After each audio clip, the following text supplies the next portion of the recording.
नमस्कार। आज हम इस वीडियो में कक्षा 10 हिंदी पाठ्य पुस्तक के गद्य खंड का पाठ ममता पढ़ेंगे, जो कि जयशंकर प्रसाद द्वारा लिखा गया है। यह पाठ कहानी विधा में है और इसमें ममता नाम की युवती की कहानी है कि उसने किस तरीके से संघर्षों को झेलते हुए अपनी संस्कृति और अपने धर्म से पलायन नहीं किया, अर्थात अपने धर्म का पालन किया, परिस्थिति चाहे जैसी भी रही हो। तो शुरू करते हैं इस कहानी को।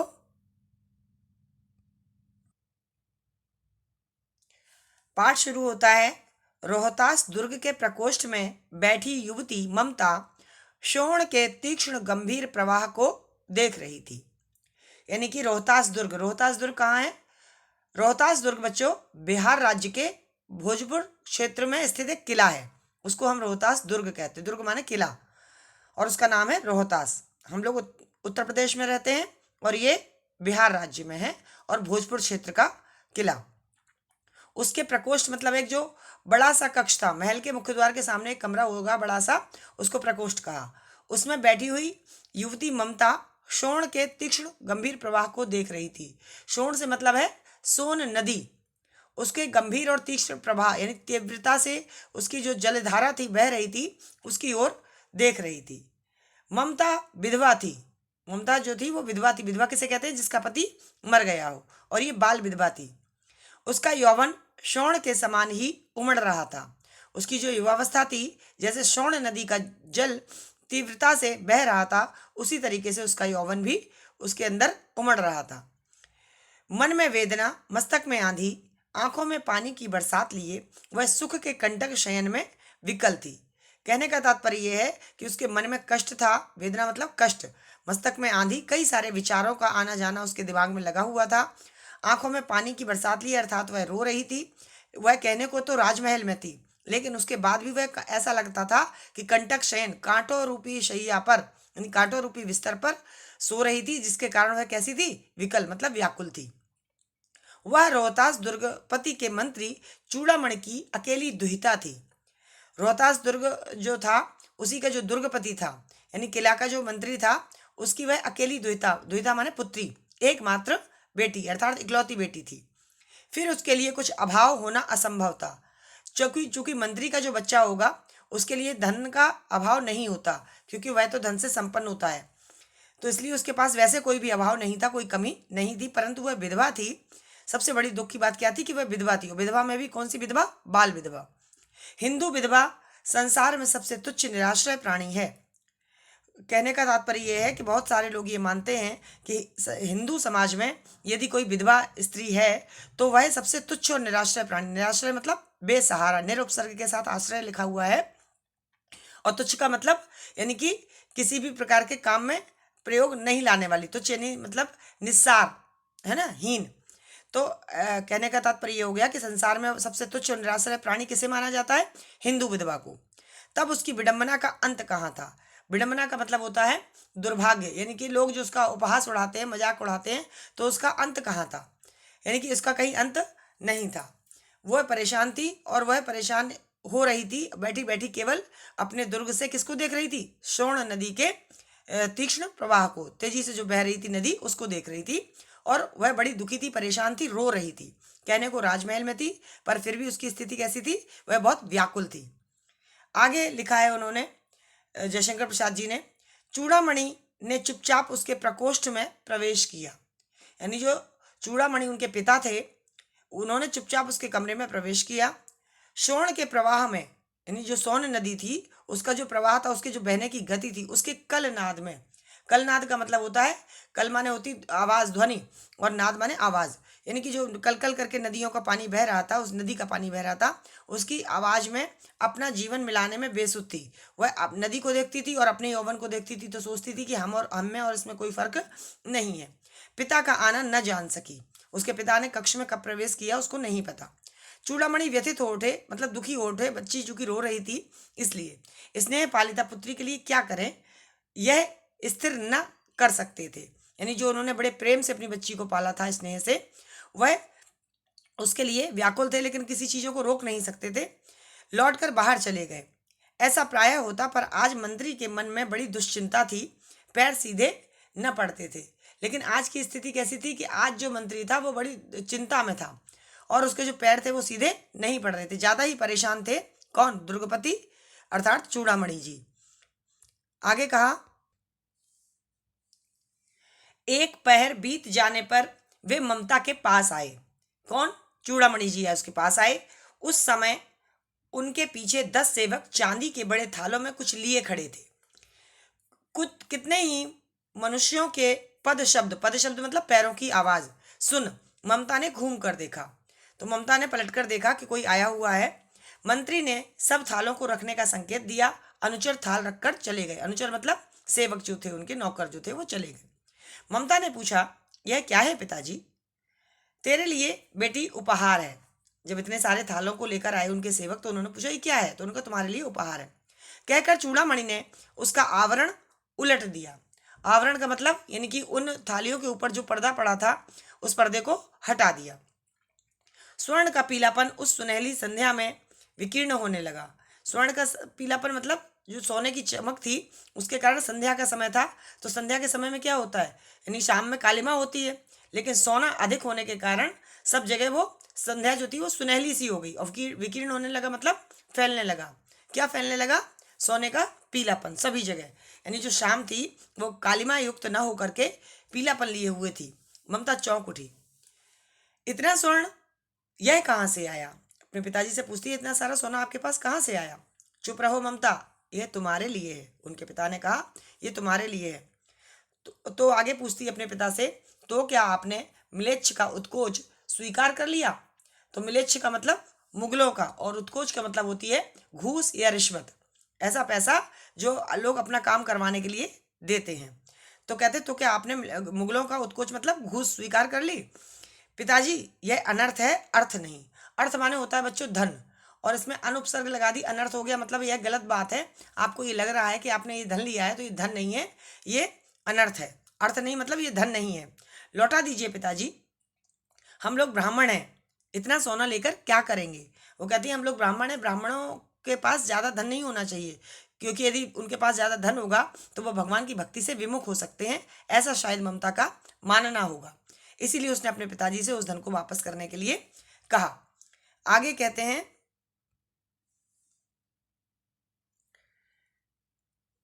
इस पतनोन्मुख प्राचीन सामंत वंश का अंत समीप है बेटी। यानी उनके पिताजी उससे कहते हैं कि इस पतनोन्मुख, पतन की ओर उन्मुख, यानी कि पतन का मतलब क्या? उत्थान माने ऊंचाई और पतन माने नीचाई, यानी ये जो साम्राज्य है ये नीचे की ओर है, अर्थात अब इसका विनाश निश्चित है। तो प्राचीन सामंत वंश मतलब जो राजाओं का जो वंश है उसका अंत समीप है बेटी। किसी भी दिन शेरशाह, शेरशाह से मतलब शेरशाह सूरी, रोहतास पर अधिकार कर सकता है। यानी किसी भी दिन ऐसा होगा कि रोहतास पर अधिकार कर लेगा कौन? शेरशाह सूरी। उस दिन मंत्रित्व न रहेगा, उस दिन मैं यहाँ का मंत्री नहीं रहूंगा, मंत्री का पद नहीं रहेगा। तब के लिए बेटी मैंने इतना सारा जो तुम दिख रहा है सोना वो मैंने लिया है। तो उनकी बेटी कहती है, हे भगवान, तब के लिए? हे भगवान, आपने उस दिन के लिए लिया है, विपद के लिए, यानी परेशानी के लिए इतना आयोजन, आपने इतनी सारी व्यवस्था कर रखी है। आगे कहती है, परम पिता की इच्छा के विरुद्ध, परम पिता की इच्छा के विरुद्ध इतना साहस, यानी भगवान ने जिसको कष्ट दिया है उसको क्या आप दूर कर सकते हो? आपको ऐसा लगता है? पिताजी, क्या भीख ना मिलेगी? हम लोगों को कोई तो भीख दे देगा। क्या कोई हिंदू भूपृष्ठ पर बचा न रह जाएगा जो ब्राह्मण को 2 मुट्ठी अन्न दे सके? यह असंभव है। वो कहती है, इस दुनिया में ऐसी बात तो असंभव है कि कोई ना कोई हमें भीख न दे, भिक्षा ना दे। अगर हमारे पास आपका मंत्रित्व पद नहीं रहेगा तब भी हमें भोजन तो कहीं ना कहीं से मिल ही जाएगा। फेर दीजिए पिताजी, मैं कांप रही हूँ। अपने पिताजी से वह धन वापस करने के लिए कहती है जो उसने रिश्वत में लिया था। इसकी चमक आंखों को अंधा बना रही है। इस चमक आंखों को अंधा बनाने का मतलब जो है कि मुझे इस धन को जो आप ले रहे हो इससे मुझे कोई प्रसन्नता नहीं है, इससे मुझे जो है अपराध की बू आ रही है, आप इस धन को वापस कर दीजिए। मूर्ख है कहकर चूड़ामणि चले गए। उनके जो पिताजी थे उन्होंने ममता को मूर्ख कहा और वहां से निकल गए कि बेटी जो है भविष्य के विषय में नहीं सोच रही है। दूसरे दिन जब डोलियों का तांता भीतर आ रहा था, डोलियों का तांता से मतलब क्या है, यानी कि जो बहुत सारी डोलियों में लोग आ रहे थे क्रम से, तांता मतलब भीड़ लगी थी, पंक्ति लगी थी, लाइन लगी थी। तो उन लाइनों को जो तांता था डोलियों का भीतर आ रहा था, तो ब्राह्मण मंत्री चूड़ामणि का हृदय धक धक करने लगा। धक धक करने का मतलब थोड़ा सा परेशान हो गया कि क्या बात है, इतने सारे लोग कैसे आ रहे हैं इस महल के अंदर। वह अपने को रोक ना सका। उसने जाकर रोहतास दुर्ग के तोरण पर, तोरण से मतलब यानी मुख्य द्वार पर, क्या किया, किले का जो मुख्य फाटक था वहां पर जाकर के डोलियों का आवरण खुलवाना चाहा। उसने कहा इस डोलियों के अंदर कौन है, इसको खोल के दिखाओ। पठानों ने कहा यह महिलाओं का अपमान है। जो पठान लोग उन डोलियों को लेकर आ रहे थे, उन्होंने कहा यदि तुम इन डोलियों को खुलवाओगे और इसके अंदर महिलाएं हैं और महिलाओं का इस तरीके से तुम अपमान करोगे, ये गलत बात है, ऐसा उन पठानों ने कहा। उसके बाद क्या हुआ, बात बढ़ गई, तलवारें खिंची, ब्राह्मण वहीं मारा गया। यानी ब्राह्मण कौन, जो दुर्गपति था, दुर्गपति का नाम क्या था, चूड़ामणि। तो वो वहीं मारा गया, क्योंकि वास्तव में उस डोलियों के अंदर जो तांता लग रहा था उसके अंदर वास्तव में महिलाएं थी ही नहीं। वो लोग झूठ और छल के कारण इस तरीके से आ रहे थे और उसके अंदर पठान बैठे थे जो कि तलवारें लिए हुए थे। और राजा रानी और कोष, यानी जो कोषाध्यक्ष वगैरह जो कोष में जो धन था, वह सब छली शेरशाह के हाथ पड़े। यानी सब कुछ जो छल करने वाला धोखेबाज शेरशाह था उसने सब अपना लिया। निकल गई ममता, और जो ममता थी वह उस रोहतास दुर्ग से निकल चुकी थी। डोली में भरे हुए पठान सैनिक दुर्ग भर में फैल गए, पर ममता न मिली। जो शेरशाह सूरी के जो पठान थे, जो सैनिक थे, उन्होंने पूरे दुर्ग में, पूरे किले में ममता को ढूंढने का प्रयास किया, लेकिन ममता उसको वहां नहीं मिली। अब बच्चों आप देख रहे हैं कि बहुत सारा क्रॉस क्रॉस क्रॉस लगा हुआ है। जैसे आप कोई पिक्चर देखते हैं और उस पिक्चर में कुछ स्टोरी ऐसी चल रही होती है बचपन की, और फिर उसके बाद में 5 साल बाद 10 साल बाद कुछ ऐसी स्थिति होती है, इसलिए कुछ क्रॉस लगा हुआ है। यानी ममता जब वहां से निकल गई, कहाँ गई, कैसी है, ये कहानी यहाँ पर नहीं बताया जा रहा है। अब आगे अगली जगह का वर्णन किया जा रहा है, और वहां कहा गया कि काशी के उत्तर में धर्मचक्र विहार मौर्य और गुप्त सम्राटों की कीर्ति का खंडहर था। यानी कि जो काशी है, उस काशी में उत्तर दिशा की ओर धर्मचक्र, यानी धर्म का जो चक्र स्थापित करने वाले जो मौर्य थे और गुप्त सम्राट के जो राजा थे, उनकी कीर्ति अर्थात यश का जो खंडहर था, यानी जो महल वगैरह बना हुआ था, वह अब कैसा हो गया था, वह खंडहर की स्थिति में हो गया था। खंडहर का मतलब यानी टूट फूट गया था, उसको उसमें कुछ खास चीजें नहीं बची थी। भग्न चूड़ा, तृण गुल्मों में ढके हुए प्राचीर। और भग्न चूड़ा का मतलब यानी कि जो चोटियां थी उसकी ऊंची ऊंची महलों की, वो सारी टूट चुकी थी। और गुल्म मतलब होता है झाड़ियां, और तृण माने घास, यानी घास और झाड़ियों से ढकी हुई प्राचीर। प्राचीर का मतलब क्या होता है, जो दीवारें थी वह, उसमें केवल घास फूस उग रही थी, झाड़ियां लगी हुई थी। ईंटों के ढेर में बिखरी हुई भारतीय शिल्प की विभूति। और जो ईंटें थी जो महल को बनाने में प्रयोग हुई थी, वो आज उनका ढेर हो चुका था, एक जगह इकट्ठी हो चुकी थी। और भारतीय शिल्प की विभूति यानी भारतीय कला की जो सौंदर्य था, जो चमक था, उस चमक को, ऐश्वर्य को ग्रीष्म की चंद्रिका में अपने को शीतल कर रही थी। यानी जो भारतीय शिल्प की जो ऐश्वर्य था, वह ग्रीष्म यानी गर्मी की चंद्रिका मतलब चांदनी में अपने को शीतल कर रही थी। यानी चंद्रमा जो है वो शीतल किरणों को प्रदान करने वाला होता है। रात्रि का समय था, और रात्रि के समय उसमें चंद्रमा का प्रकाश पड़ रहा था, तो उससे ऐसा लग रहा था कि ये जो भारतीय शिल्प की कला है, यह अपने आप को क्या कर रही है, ठंडक दे रही है।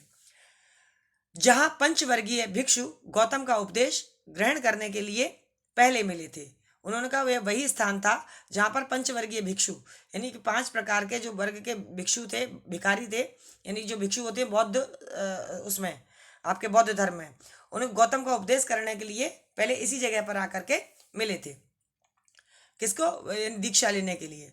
उसी स्तूप के भग्नावशेष, भग्नावशेष मतलब टूटे हुए टुकड़े अर्थात खंडहर की मलिन छाया में, मलिन छाया क्यों कही गई, क्योंकि वो सब चीजें टूट चुकी थी, तो गंदी हो चुकी थी, इसलिए उसकी मलिन छाया में एक झोपड़ी के दीपालोक में एक स्त्री पाठ कर रही थी। एक झोपड़ी थी वहीं पास में, और दीप आलोक, दीप माने दीपक, आलोक माने प्रकाश, उस दिए के प्रकाश में एक स्त्री जो थी वो पाठ कर रही थी। और पाठ किसका कर रही थी, शायद गीता का कर रही थी। और वो जो पढ़ रही थी वो लिखा हुआ था, अनन्याश्चिन्तयन्तो माम ये जनः पर्युपासते। इसका मतलब ये है कि ये जनः माने जो लोग, माम माने मुझको, पर्युपासते माने उपासना करते हैं। कैसे, अनन्य चिंतयतो, एक होता अन्य माने किसी दूसरे का भी चिंतन करते हैं, पर श्री कृष्ण भगवान ने गीता में क्या कहा है कि जो लोग अनन्य चिंतयतो, यानी मुझे अनन्य रूप से मेरा चिंतन करते हैं, किसी और का चिंतन नहीं करते हैं, किसी और देवता पर विश्वास नहीं करते हैं, ऐसे अनन्य चिंतन करते हुए जो लोग मेरी उपासना करते हैं, निश्चित ही मैं उनकी रक्षा करता हूँ। कुछ ऐसा इस जो सूक्ति है इसका भावार्थ है, जबकि इसका अर्थ वहां लिखना नहीं है, लेकिन मैंने आपको समझाया है कि वो जो गीता का पाठ कर रही थी तो उसके पाठ का मतलब क्या था। कि श्री कृष्ण कहते हैं कि जो लोग मेरी अनन्य आश्रित होकर चिंता करते हैं उनकी मैं रक्षा करता हूं। पाठ रुक गया। भीषण और हताश आकृति दीप के मंद प्रकाश के सामने खड़ी थी। यानी कि जो वो महिला थी पाठ कर रही थी, उसका पाठ रुक गया। क्यों रुक गया? क्योंकि दिए के जो प्रकाश था, धीमा धीमा जो प्रकाश था, उसी में एक भीषण यानी भयंकर और हताश यानी कि निराश जो एक आकृति थी वो उसके सामने आकर खड़ी हो गई। स्त्री उठी, उसने कपाट बंद करना चाहा। कपाट का मतलब दरवाजे को बंद करना चाहा, परंतु उस व्यक्ति ने कहा, माता मुझे आश्रय चाहिए। यानी कि उस महिला की कुटिया के बाहर जो व्यक्ति था वह हताश था, निराश था और उसकी भयंकर आकृति थी, और उसने उस बुढ़िया से रहने के लिए ठिकाना मांगा। बुढ़िया कह सकते हैं, युवती कह सकते हैं, पर उसने माता का संबोधन किया। अब बच्चों ये बता दूं कि इतने समय के बाद की जो घटना है, ये जो स्त्री है जो गीता का पाठ कर रही है, ये वही ममता है जो रोहतास दुर्ग से भाग गई थी और शेरशाह सूरी के हाथ नहीं आई थी। अब आगे की कहानी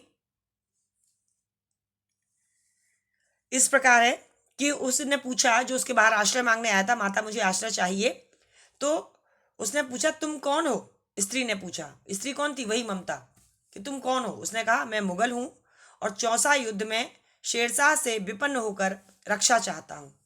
उसने अपना परिचय दिया कि मैं मुगल हूं और शेरशाह से यानी शेरशाह सूरी से चौसा के युद्ध में जो मैं दुखी हो चुका हूं और दुखी होकर के उससे लड़ते लड़ते अब मैं अपनी रक्षा चाहता हूं। इस रात अब आगे चलने में असमर्थ हूं। वह कहता है अब मुझसे आगे नहीं चला जाएगा। तो वो कहती है औरत, और शेरशाह का और इनका जो युद्ध हुआ था वह 26 जून 1900 नहीं 1539, हाँ 26 जून 1539 में इनका युद्ध हुआ था बिहार के बक्सर क्षेत्र में। तो उसी युद्ध की यहाँ बात की जा रही है। तो कहता कि चौसा के युद्ध में शेरशाह से विपन्न होकर रक्षा चाहता हूँ, अब इस रात आगे चलने में असमर्थ हूँ, यानी अब मुझसे आगे नहीं चला जा रहा। क्या? शेरशाह से स्त्री ने अपने ओठ काट लिए। अच्छा, कोई ओठ कब काटता है? ओठ काटना मतलब अत्यधिक क्रोधित होना, गुस्सा होना। जब बस नहीं चलता तो अपने ही ओठ काटते थे। गुस्सा तो बहुत तेज आ रही थी। तो क्या हुआ कि स्त्री ने अपने ओठ काट लिए। उसने कहा हाँ माता। तो वो कहती है परंतु तुम भी वैसे ही क्रूर हो। वैसे ही क्रूर उसने क्यों कहा? क्योंकि उसको ध्यान आ गया कि वही शेरशाह है जिसने छल करके मेरे पिता की हत्या करवा दी थी अपने सैनिकों से। तो कहती तुम भी वैसे ही क्रूर हो। वही भीषण रक्त की प्यास, उनके अंदर भी रक्त की प्यास थी, सब लोगों को मार काट शुरू कर दी थी उन्होंने। वही निष्ठुर प्रतिबिंब, वैसी ही परछाई तुम्हारी भी, क्योंकि आकृति कैसी बताई गई थी दिए के प्रकाश में, भयंकर। तो वैसा ही तुम्हारा भी प्रतिबिंब दिखाई दे रहा है। तुम्हारे मुख पर भी है सैनिक, मेरी कुटी में स्थान नहीं। वह साफ मना कर देती कि मेरी जो कुटिया है, मेरी जो झोपड़ी है, इसमें तुम्हारे रुकने के लिए कोई स्थान नहीं है। जाओ कहीं दूसरा आश्रय खोज लो। वह कहती जाओ दूसरा आश्रय खोज लो। तो वो जो मुगल उसके दरवाजे पर आया था वह कहता है गला सूख रहा है, साथी छूट गए हैं, अश्रु गिर रहा है, इतना थका हुआ हूं इतना।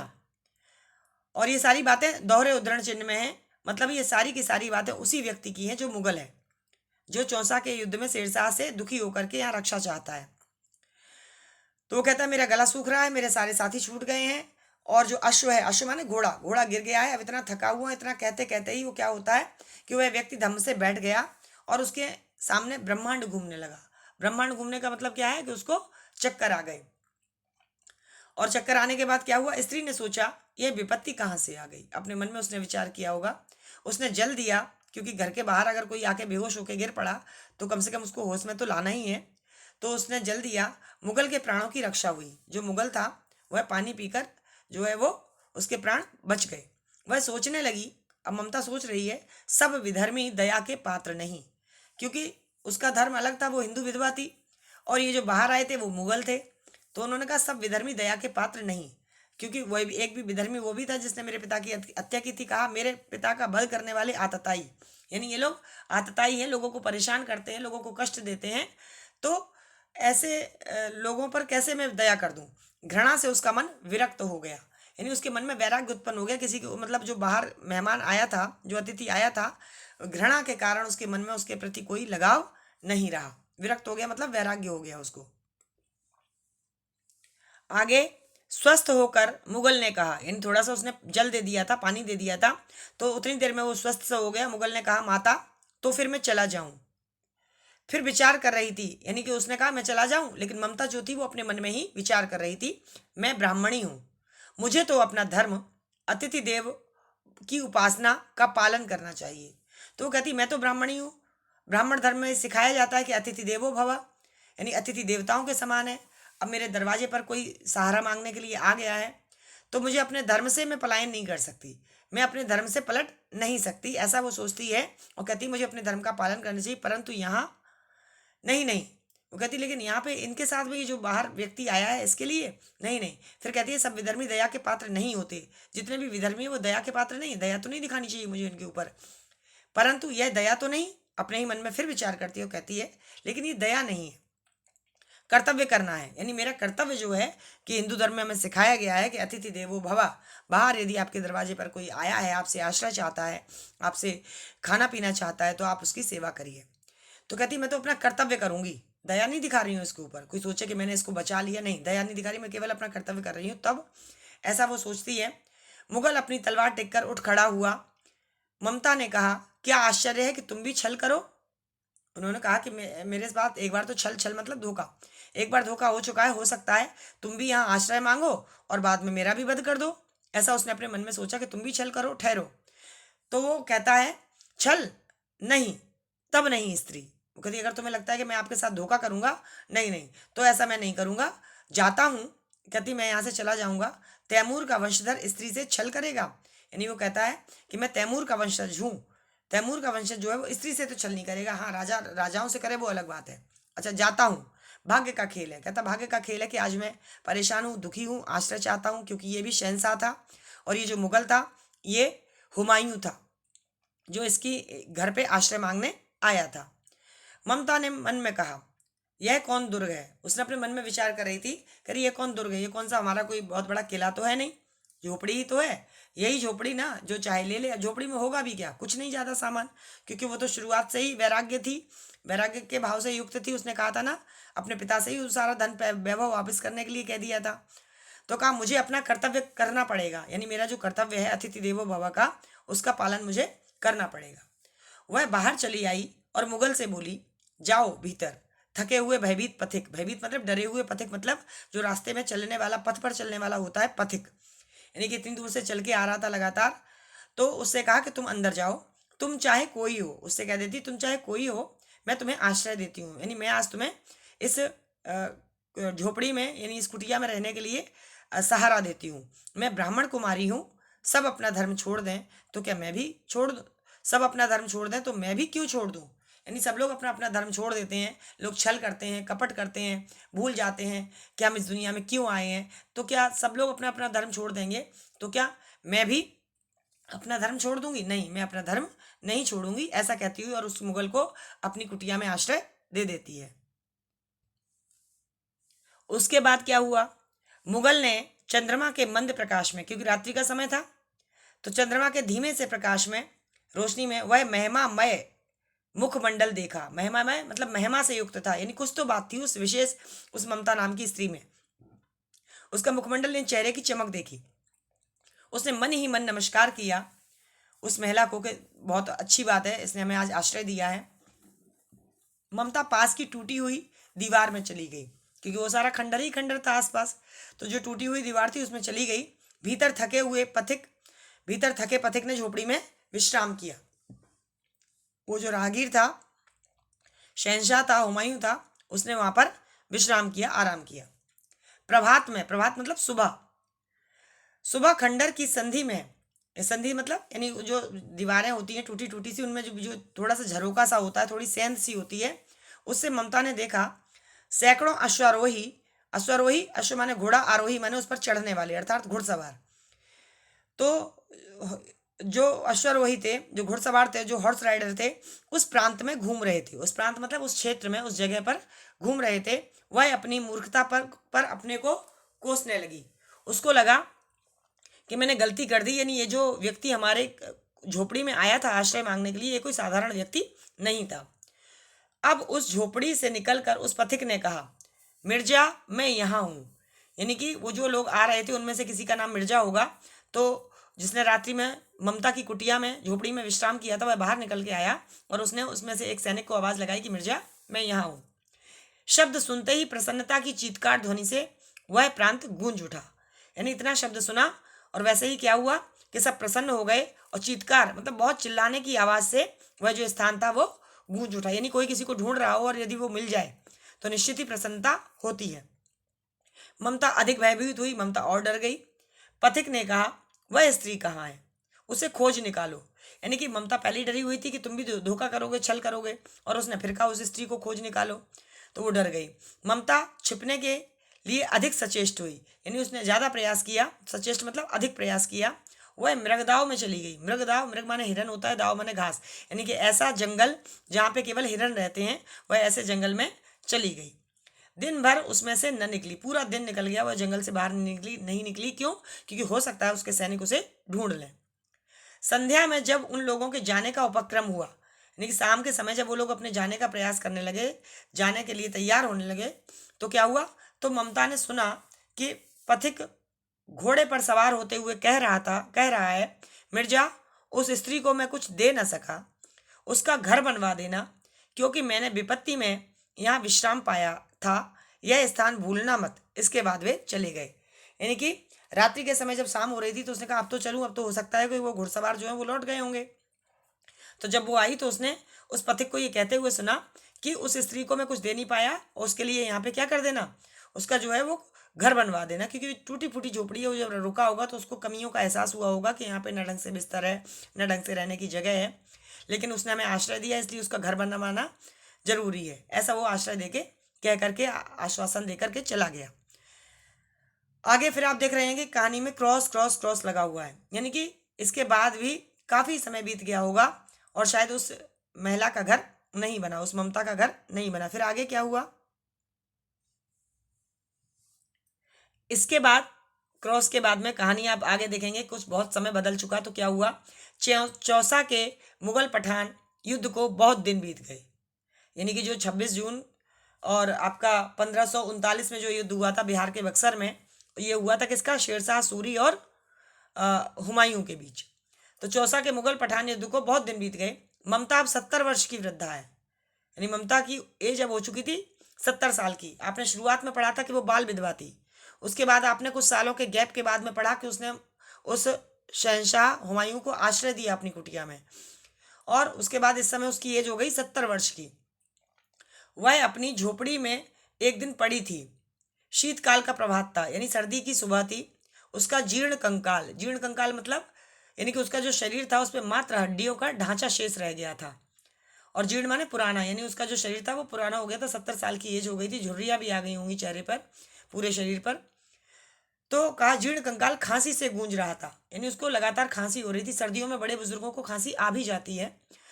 तो ममता की सेवा के लिए गांव की 2-3 स्त्रियां उसे घेर कर बैठी थी। जो गांव की 2-3 महिलाएं थीं वो उसके आसपास आकर के बैठ गई थी, क्योंकि वह आजीवन, आजीवन मतलब जीवन भर, यहाँ पर आपका समास है कौन सा? अव्ययी भाव समास। जीवन भर उसके सुख दुख, सुख और दुख, यहाँ पर भी समास है कौन सा? द्वंद्व समास। सबके सुख दुख की सहभागिनी रही।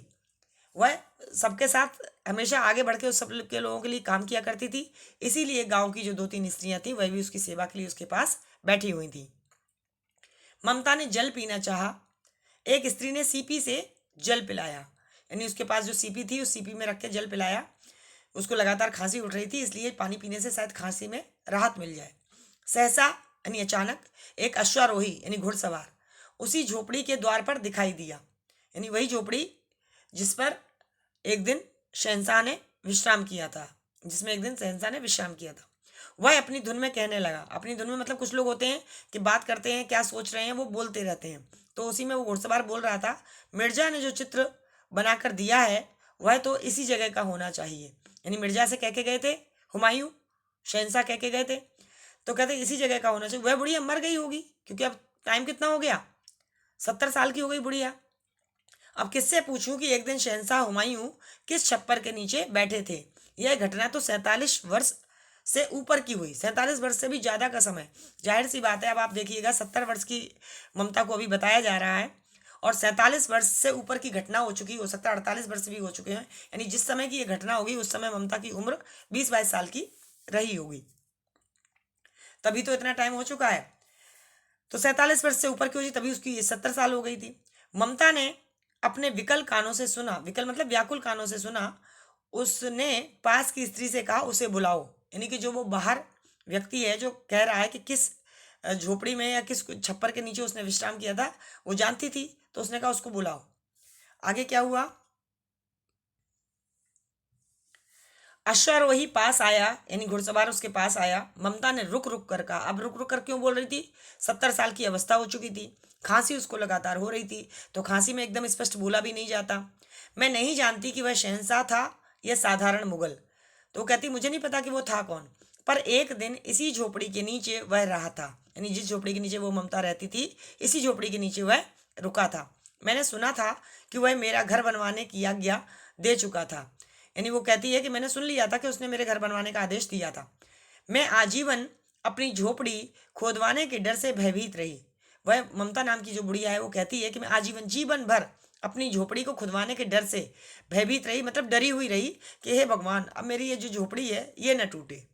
ऐसा उसको लगा क्योंकि पूरी जिंदगी उसने यहाँ बिता दी थी और अब अगर झोपड़ी टूट गई तो मैं उतने दिन कहाँ रहूंगी, उसके लिए रहने का संकट आ जाता, इसलिए वो डरती रही। भगवान ने सुन लिया, मैं आज इसे छोड़े जाती हूँ, यानी कि उसने कहा कि मैं आज इस झोपड़ी को छोड़ के जा रही हूँ, अब तुम इसका मकान बनवाओ, मकान बनाओ या महल, तुम इसमें कुछ भी बनवाओ, अब मुझे इससे कोई मतलब नहीं है। मैं अपने चिर विश्राम गृह में जाती हूँ। चिर विश्राम गृह का मतलब यानी कि हमेशा के लिए मृत्यु को वर्ण करती हूँ, अर्थात हमें अब मैं ईश्वर के पास जाना चाहती हूँ, अब मैं मरना चाहती हूँ, इसलिए चिर विश्राम गृह में, अर्थात अब मैं मृत्यु को गले लगाना चाहती हूँ, अब मैं वहां चली जाऊंगी, फिर तुम इस घर का कुछ भी करो, इस कुटिया का कुछ भी बनवाओ। वह अश्वारोही अवाक खड़ा था। अवाक क्यों खड़ा था, उसको आश्चर्य हुआ कि लोग तो सोचते हैं कि मेरी कुटिया जो है अगर ये महल बन जाए तो बहुत अच्छी बात है, लेकिन ऐसी महिला उसने शायद पहली बार देखी होगी कि जो अपनी झोपड़ी को तोड़वाना नहीं चाहती थी, महल नहीं बनवाना चाहती थी, उसी में खुश थी जो उसके पास था, यानी जो उसको प्राप्त था वही पर्याप्त था। ऐसी बातें, ऐसी सोच रखने वाले बहुत कम लोग होते हैं, इसलिए वो जो घुड़सवार था वो आश्चर्यचकित हो गया। बुढ़िया के प्राण पक्षी अनंत में उड़ गए। अनंत मतलब अंत, अंत माने जिसका अंत हो जाए, और अनंत मतलब जिसका अंत ना हो, अर्थात ऐसे ईश्वर के पास चले गए वो उसके प्राण पक्षी, आकाश में उड़ गए। वहां एक अष्टकोण मंदिर बना। अच्छा, बुढ़िया मर गई, उसके बाद क्या हुआ, उसकी झोपड़ी की जगह पर अष्टकोण 8 कोणों वाला मंदिर बनवाया गया और उस पर एक शिलालेख लगाया गया। शिलालेख मतलब जो पत्थर की जो शिला होती है उस पर लिख लिख करके जो गोद गोद कर लिखवाया जाता है, उस पर शिलालेख लिखवाया लगाया गया। क्या लगाया गया कि सातों देश के नरेश हुमायूं ने एक दिन यहाँ विश्राम किया था। उसके पुत्र अकबर ने उसकी स्मृति में, यानी उसकी याद में, यह गगनचुंबी मंदिर बनाया है, यानी कि उसकी जगह गगनचुंबी मंदिर बना दिया, लेकिन पर उसमें ममता का कहीं नाम नहीं, यानी कहीं भी उस महिला के गुणों के बारे में नहीं बताया गया कि यदि वह आश्रय नहीं देती या वह इतनी उदार न होती तो शायद आज जो हुमायूं हैं वो ही नहीं बचते, लेकिन उसका कहीं नाम नहीं। ऐसे ही राजकाज होते हैं, ऐसी ही वो स्त्री थी ममता जो अपना जीवन जीकर चली गई, जो भारतीय संस्कृति और सभ्यता की साक्षात देवी के रूप में दिखाई दी इस कहानी में, और जो सदैव दूसरों के भले के लिए तैयार रही, अपने हिंदू धर्म को बचाने के लिए, अपने सनातन धर्म की रक्षा करने के लिए, अतिथि देवो भव जैसी बातों को चरितार्थ करने वाली वह महिला ममता चली गई, लेकिन उसका कहीं भी नाम नहीं हुआ। ऐसी कहानी लिखी है जयशंकर प्रसाद ने। आशा है आपको समझ में आई होगी। वीडियो थोड़ा लंबा तो हो गया, लेकिन लगा कि कहानी को एक्सप्लेन ढंग से कर दूं जिससे कि आप एक बार में ही इस पाठ को समझ सकें। मिलेंगे अगले वीडियो में। यदि आपको अच्छी लगे तो लाइक शेयर सब्सक्राइब करें। यदि कुछ कमी लग रही हो तो कमेंट बॉक्स में अवश्य लिखें, जिससे कि अगले वीडियो में इन सब चीज़ों का सुधार हो सके। नमस्कार।